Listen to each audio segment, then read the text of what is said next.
এখন সারা বাংলা কেন বাংলার বাইরের মানুষও দীঘাতে 6 দিন 7 দিনের জন্য আসছে, মহাপ্রভু দর্শন করবে, মহাপ্রভুর ভোগ খাবে, আরতি দেখবে, এরকম মানুষের একটা ঢল নেমে গেছে।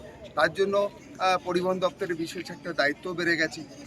দেখবেন নর্থ বেঙ্গল থেকে মাত্র একটা ট্রেন চলে, পাহাড়ি এক্সপ্রেস, সপ্তাহে একদিন, পর্যাপ্ত নয়। তার জন্য বাংলার মুখ্যমন্ত্রী সেখানে 6টি বাস গিয়ে উদ্বোধন করলেন, যাতে নর্থ বেঙ্গলের মানুষ সরাসরি দীঘায় আসতে পারে, কম খরচায়।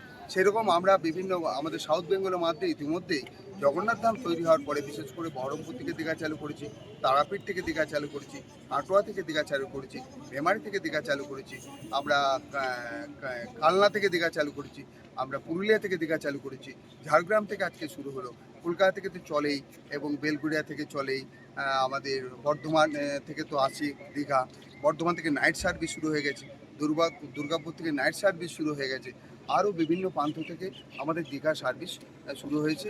এবং এই জগন্নাথ ধামের এই রথযাত্রা উপলক্ষে আরও বেশ কিছু এক্সট্রা গাড়ি আমাদের দীঘাতে যাবে, যাতে মানুষের কোনো অসুবিধা না হয়।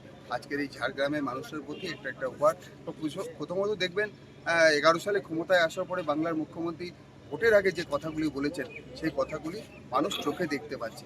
জঙ্গলমহলের প্রতি তার যে মানুষের প্রতি ভালোবাসা, যা যা করবো বলেছিলেন ইতিমধ্যেই সমস্ত মানুষ চোখে দেখতে পাচ্ছে। এবং ভাড়া মাত্র 137 টাকা। 18 সালে যা ভাড়া নির্ধারণ বাংলার মুখ্যমন্ত্রী করেছিলেন, সেই ভাড়াতেই গাড়ি চলছে। অপরদিকে কেন্দ্র সরকার ডিজেল পেট্রোলের দাম বারে বারে বাড়িয়েছে, তা সত্ত্বেও ভাড়া বাড়ে।